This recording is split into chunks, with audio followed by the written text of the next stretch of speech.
ఎవరిని మోసం చేస్తున్నా?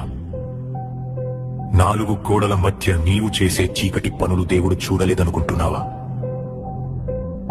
బయటకి భక్తుడిలా నటిస్తూ లోపల కుళ్ళిపోయిన శవంలా మారుతున్నాం. నీ అసలు స్వరూపం చూసి నీకైనా అసహ్యం వేయడం లేదా? విను, లేఖనం ఏం చెబుతుందో విను. కుక్క తాను కక్కిన దానికి తిరిగినట్లు మూర్ఖుడు తన మూర్ఖతను మరల చేయును.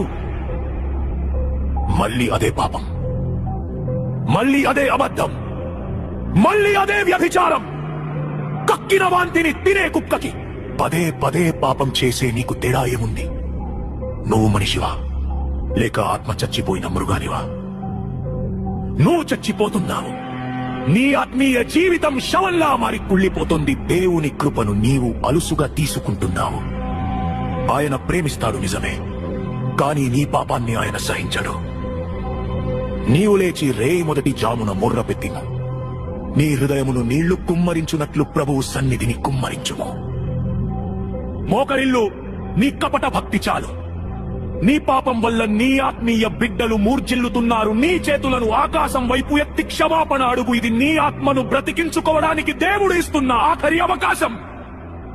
శరీరం బలహీనంగా ఉందని సాకులు చెప్పకు. నీ శరీరం ముసలిదవుతుందేమో కాని నీ లోపల చచ్చిపోతున్న ఆత్మ సంగతేంటి? మా బాహ్య మనుష్యుడు నశించుచున్నా, మా అంతరంగ మనుష్యుడు దినదినము నూతన పరచబడుచున్నాడు.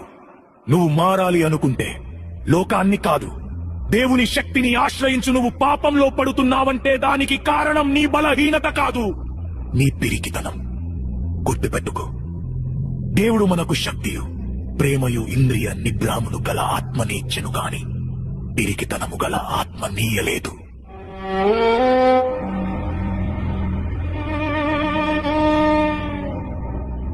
నీకు దేవుడిచ్చింది సైతానును ఎదిరించే శక్తి,